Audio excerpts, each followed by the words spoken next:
হাওয়া ভবন এবং আয়নাগরের মধ্যে অনেকের দিয়ে পার্থক্য করে। হাওয়া ভবন আর আয়নাগরের লোক যদি পার্থক্য করেন তাহলে আকাশ পাতাল ব্যবধান। হাওয়াগর ছিল শুধু একটা ভবন, একটা বিল্ডিং এর নাম, সুজা বাংলা একটা বিল্ডিং এর নাম ছিল হাওয়া ভবন। এটার মধ্যে কি হইতো, এমন কোন ধরনের টর্চার হইতো না যে ওইটা একদম খারাপ বা এমন কোন ধরনের রেকর্ড পাওয়া যায় নাই। এটার মধ্যে এমন অনেকে কইছে যে অনেকে নারী নিয়ে ওই জায়গায় তোমার ব্যবসা বাণিজ্য করতো, এই মানে অনেকে অনেক ধরনের কথা কইছে, কিন্তু সঠিক তথ্য প্রমাণ কিন্তু কেউ পায় নাই। কিন্তু যেই আপনার যে হাওয়া আয়না ভবনের কথা কইতেছেন, আয়নাগরের কথা, এটা হইছে একটা স্বৈরাচারের একটা যন্ত্র।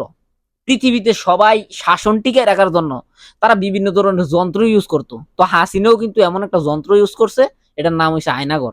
এটার মধ্যে মানুষের রাইকে সেটা দিনের পর দিন, রাইতের পর রাইত, কোনো সূর্যের মুখ নাই, টাইমের বালাই কোন উত্তান, মানে এটার মধ্যে গেলে মনে করেন যে আপনি মনে করেন দিন দুনিয়া ছাড়িয়া দিচ্ছেন, এটার মধ্যে মানে কবরও গেছেন গা, সুজা হিসাব। এটা হচ্ছে এই ধরনের একটা স্বৈরাচারের মেশিন। তো